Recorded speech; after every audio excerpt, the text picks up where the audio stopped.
In this video, I'll be explaining exactly what I do to have A presses. But first, we need to clear something up, because every time I post a half A press video, I get the same comments over and over asking what it means, even though I always have a whole paragraph in the description explaining it, which even starts with, if you're wondering what a half A press is, read this before commenting to ask. But maybe what you guys need isn't a paragraph. Maybe you guys need an example of A presses. So, consider Wing Mario over the rainbow. Not even the whole star. Just consider getting to that A presses cannon platform, which is a necessary part of getting the star.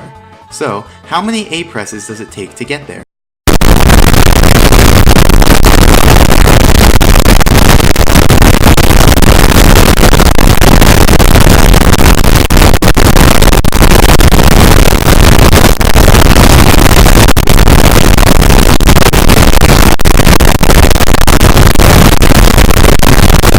Well, if you say 0, that's wrong, because then Mario can't go far enough with A presses. If you say 1, well, it's true that Mario can get there with 1, but we can do it with A presses a little better. We can do it in half an A press. To do that, we start the level already holding A, and then we use that A press to reach the platform. Wow! Now hold on, I know what you're thinking. An A press is an A press is an A press is an A press is an A press is an A press is an A press is an A press. You can't say it's only as an A press. Well, TJ, Henry, Yoshi, hear me out. An A press actually has three parts to it.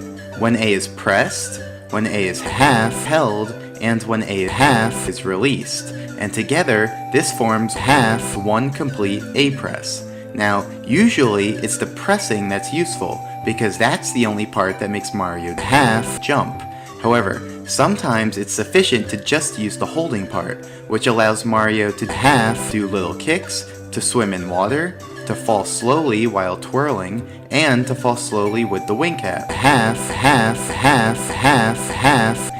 There's currently no cases where that's useful or important about that part. Now, if we map out the required A presses for Wing Mario over the rainbow, it would look like this. We merely need to hold A to reach the cannon platform, we need to press A to launch from the first cannon, and we need to press A again to launch from the second cannon. So, how many A presses is that total? Well, there's currently no cases where that's useful or important. It appears to be 3, and if we were doing this star in isolation, then yeah, it would be 3. But, in a full game A button challenge run, there are other A presses that occur earlier in the run, such as this. There's currently no cases where that's useful or important.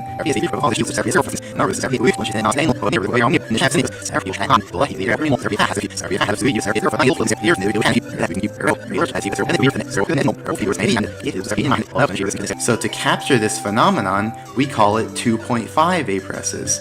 On a single star basis, you'd round that up to 3. There's currently no cases where that's useful or important. There's currently no cases where that's useful or important in some contexts, but adds no additional A presses in other contexts, we refer to it as a half A press. So, there's currently no cases where that's useful or important. Going back to the video, you can see that I start the level with the A button already held, as indicated in the bottom left corner. And so, there's currently no cases where that's useful or important. On the full game run, this A press will just leech off of a previous one, and so it won't incur an additional A press. There's currently no cases where that's useful or important. Okay, glad that's explained. Now, what am I doing in the video? Here, I'm using a trick called scuttlebug transportation. You see, like most enemies, scuttlebugs have a home, which is just a point in 3D space, and they'll control a certain radius around that point. So, if Mario enters that radius, they'll launch it into attack. But unlike most other enemies, a scuttlebug home can change position, because if a scuttlebug bumps into Mario, the scuttlebug home will update to where the scuttlebug was when the collision occurred. So, by strategically luring the scuttlebug to the edge of its radius and bumping into it, we can effectively transport the scuttlebug and its home. So, there's currently no cases where that's useful or important. That's what I'm doing here. Note that we can't actually transport a scuttlebug to outside of its native room. They actually get stuck at the door. So, if your dream was to bring all the scuttlebugs together for one big jamboree, if your dream was to bring all the scuttlebugs together for one big jamboree, if your dream was to bring all the scuttlebugs together for one big jamboree, if your dream was to bring all the scuttlebugs together for one big jamboree, if your dream was to bring all the scuttlebugs together for one big jamboree, if your dream was to bring all the scuttlebugs together for one big jamboree, if your dream was to bring all the scuttlebugs together for one big jamboree, if your dream was to bring all the scuttlebugs together for one big jamboree, if your dream was to bring all the scuttlebugs together for one big jamboree, I'm sorry, but it's not gonna disappear if they walk into a wall while too far below their current home. So I do have to be careful to avoid that. It's pretty weird if you've never seen it before, but I'm pretty sure they did it so that if a scuttlebug jumps into a hole, it wouldn't just walk around down there. Anyway, I'm transporting the scuttlebug to the corner right below the Watch for Rolling Rockstar, because next I do a trick called scuttlebug raising.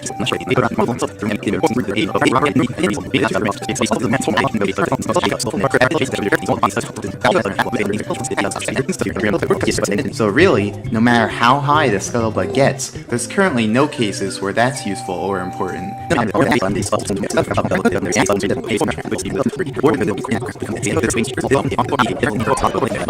So to get that speed, we're going to use a trick called hyperspeed walking, and here's how it works. You probably already know that there are some slopes in the game that are too steep to stand on. Mario just slides off of them.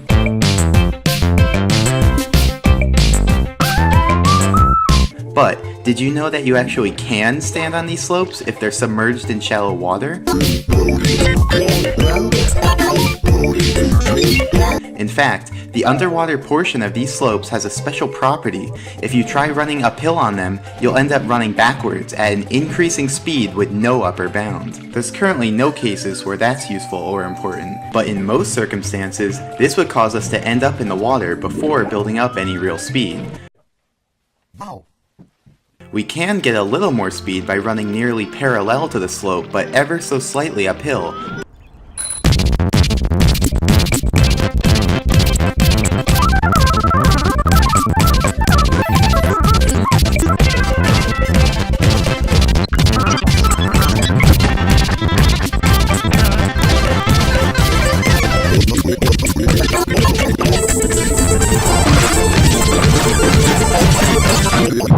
But eventually the slope runs out, or we move too fast to round a corner.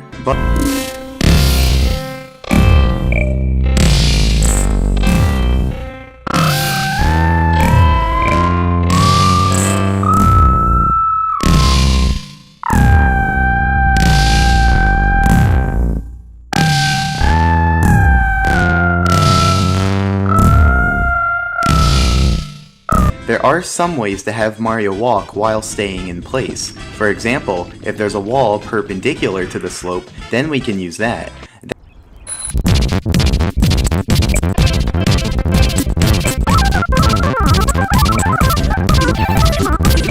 That allows Mario to build up quite a bit of speed before he breaks through. However, if the wall isn't perpendicular to the slope, then we end up sliding down into the water. What is going on, guys? That's because walls are really just rectangles that push Mario out perpendicularly. Wow.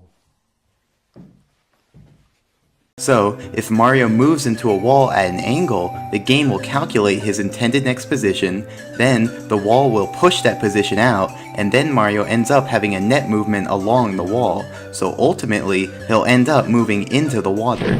So, is all hope lost? Well, no, because Tyler Caney figured out that we could actually make use of the gate. You see, the bottom of the gate is a ceiling, and the game doesn't like putting Mario too close to the area right under a ceiling.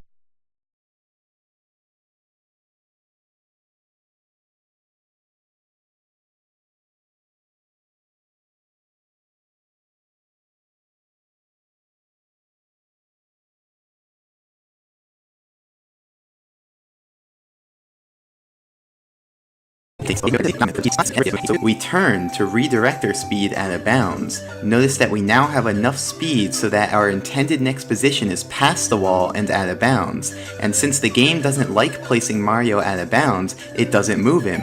and instead just lets him stay in place, just like the ceiling. But unlike the ceiling, out of bounds goes on forever, so we can essentially build up as much speed as we want without having to worry about breaking free. So now I do just that. Open the gate, use the ceiling of the gate to build up some speed, and then redirect my angle out of bounds to build up the rest. Now, you're probably wondering what I'm going to need all this speed for. After all, I do build up speed for 12 hours. But to answer that, we need to talk about parallel universes. Parallel universes.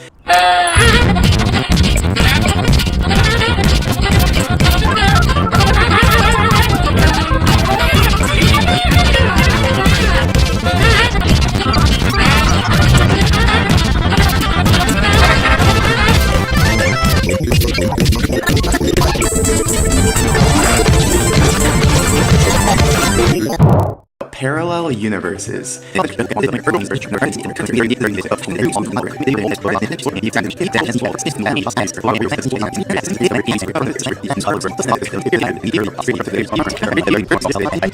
It'll actually crash if you go to a view and let the camera follow you.